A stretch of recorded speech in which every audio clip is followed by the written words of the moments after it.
오늘 아침 뉴스 연구소. 오늘 아침 뉴스의 맥을 짚어드리는 시간 뉴스연구소. 오늘도 두 분의 연구위원 함께합니다. CBS 김광일 기자, 뉴스톱 김준일 대표. 어서 오십시오. 안녕하세요. 예, 첫 번째 뉴스 뭐부터 볼까요? 한동훈의 10억 손배소. 10억 원의 손해배상 청구를 대통령실이 김의겸 의원 그리고 더 탐사 측에 제기한 거죠. 먼저 그 전에 요거는요. 한동훈 장관이 제기를 했습니다. 한동훈 장관. 네. 예, 지금 예. 이른바 술자리 의혹과 관련해서 민형사 소송을 동시에 냈어요.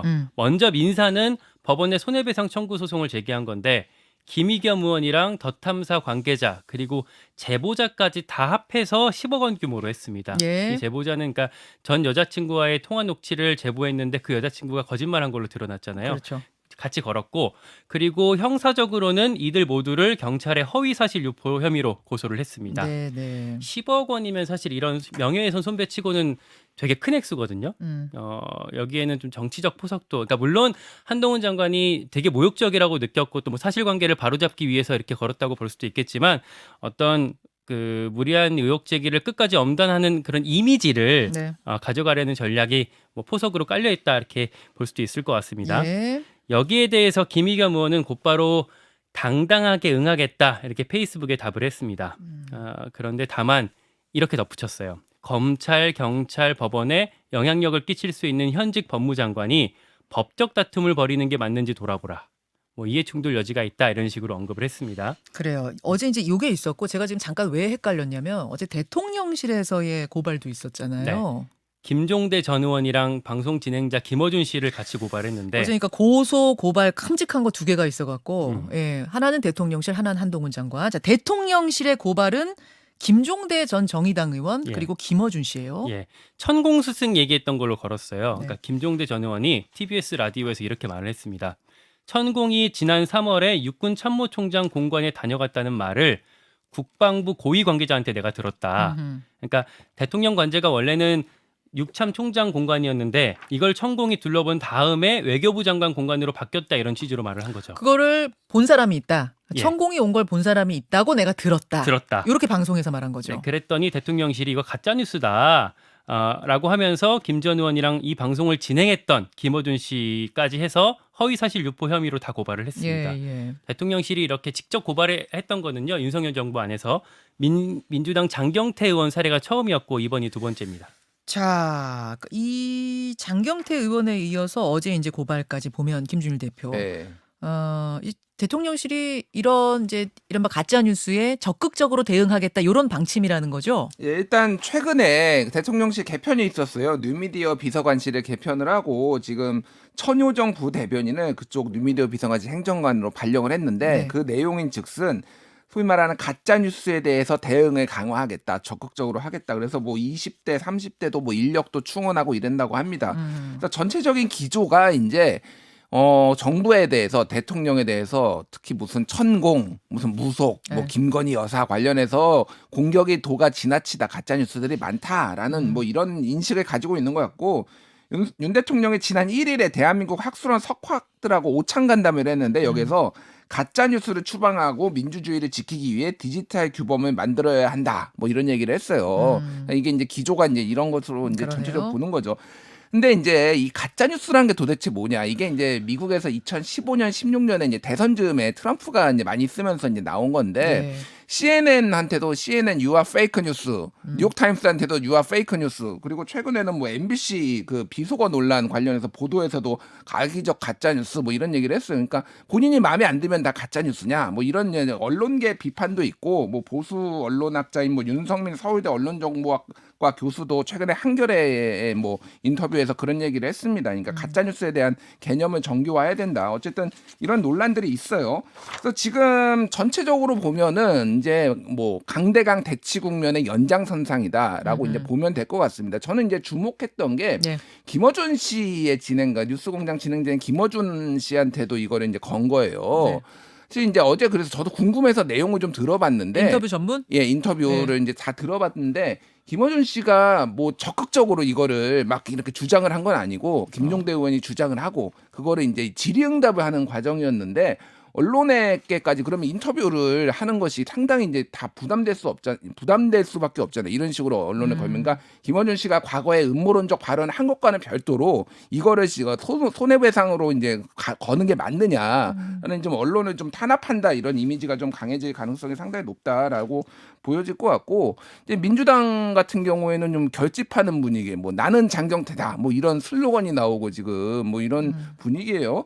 그래서 참 이게 이제 대치 국면이 좀 풀리기 어렵고, 오히려 민주당에서는 뭐 초선들은 김의겸이나 장경태 의원을 좀 부러워하는 분위기, 인지도가 확 올라갔다. 정부랑 이렇게 대통령이랑 붙으면서 뭐 부러워한다고요? 그러니까 뭐 이거 자체를 뭐 굉장히 적절했다라 보지는 않지만 의정 활동 아무리 열심히 해도 언론에 한 줄 안 나는데 이걸로 인지도가 확 올라갔다.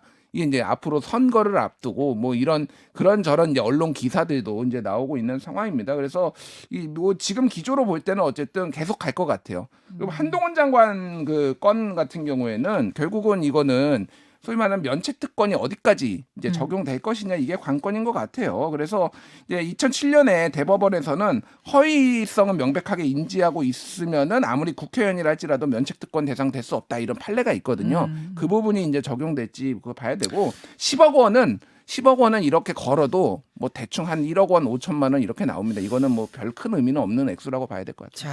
자, 그러니까 이제 팩트가 틀린 걸로 의도적으로 뭔가 악의적으로 뉴스를 생산하는 가짜 뉴스는 분명 잘못된 겁니다. 그건 분명히 잘못된 거예요. 다만 의도적이 아닌데 열심히 취재를 하는 과정에 오류가 생기는 것과는 좀 구분을 해야 되는 건데, 진짜 악의적, 의도적 가짜 뉴스냐, 그게 아니냐, 이거 구분해야 되는 건 맞죠. 그렇죠. 예. 그렇고 첨언을 좀 하자면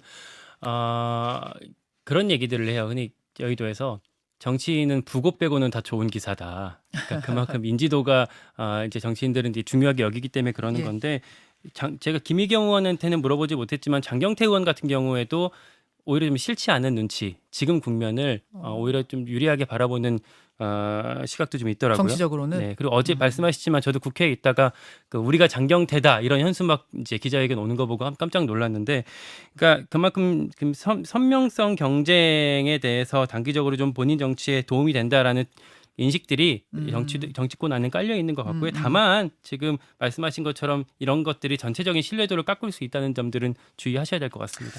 자, 분위기를 좀 살펴주셨고 다음 뉴스로 갑니다. 윤심 논쟁. 윤심 논쟁. 국민의힘이 이제 전당대회가 뭐 2말 3초 이렇게 대충 정해지면서 뜨거워지고 있어요. 네. 그러니까 윤석열 대통령의 마음이 어디에 있는지를 놓고 요새 좀 논쟁이 있는데, 예. 뭐 그게 이제 한동훈한테 있네 없네 이런 거잖아요. 그렇죠.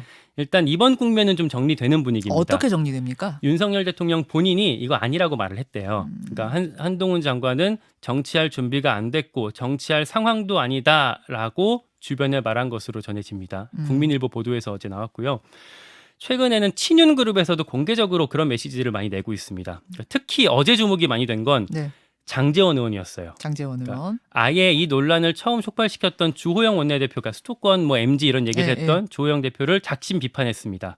당에서 중요한 역할을 하시는 분들이 왜 스스로 당을 왜소하게 만드는 발언을 하시나라고 어제 문화일보 인터뷰에서 얘기를 했어요. 그거는 이제 어떤 의미예요? 뭐 수도권 이런 이야기를 하니까 예, 그렇죠. 작게 만든다 장을. 네, 그러니까 당을. 그리고 윤심은 그게 아니다라는 시그널을 또 강하게 보낸 거죠.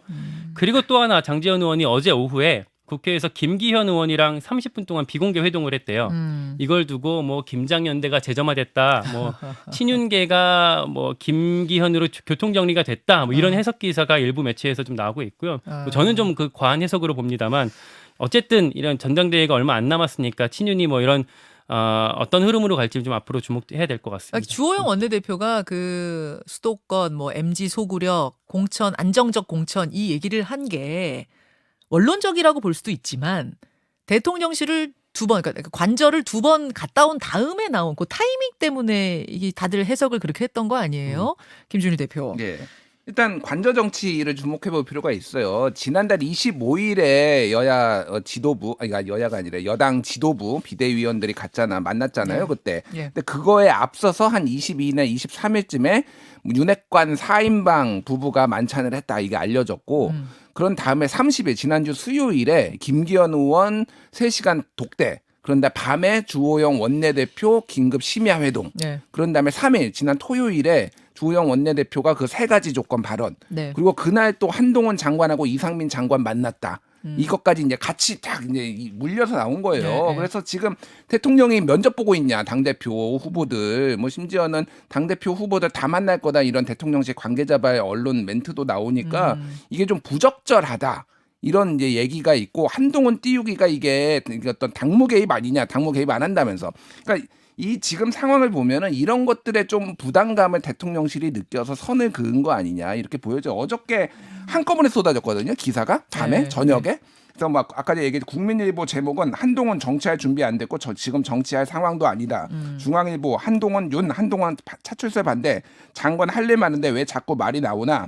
그리고 채널A는 한동훈 다른 데 쓸 때가 있다. 그렇게 얘기를 했다라는 거예요. 그래서 뭐 윤 대통령 윤 그렇게 대통령이 말했다더라. 그러는 건데 그래서 총리 기용 아니냐 다른데 쓰는 거 보면은 뭐 이런 해석 이 총리설까지 나와요. 총리설까지 나와요. 그러니까 이게 전체적으로 보면은 그러니까 한동훈을 전체적으로 약간은 띄우는 분위기도 있었지만은 너무 나가고 당내 반발이 심해지니까 대통령의 선을 긋는 모습 이런 것들을 지금 여권 고위 관계자 멘트로 이게 다 나온 거예요. 약간 어떤 느낌이냐면 예. 지금 에드벌룬 한번 띄워본 건 아니에요. 그러니까요. 그러다 이제 에드벌룬이 예. 너무 올라갈 것 같으면 살짝 또 이쪽에서 견제도 하고 뭐 제어도 하고 이러는 단계는 아닌가. 빌드업이죠 그런 게. 그러니까요. 이제. 이게 뭐 전체적으로 어쨌든 한동훈은 계속 이름이 나오고 주목받고 뭐 이런 단계에서 적절히 선긋기 정도로 이해를 하시면 될 것 같고 뭐 김장년대 김기현 장제원 그 김장년대는 지난 7월 한 20일쯤에도 한번 인터뷰도 한번 네. 그때 하셨잖아요. 네. 그때는 뭐 간장년대도 있었습니다. 안철수 그러니까 그렇죠. 간철수 뭐 그거를 이제 그 이준석 대표가 쓴 건데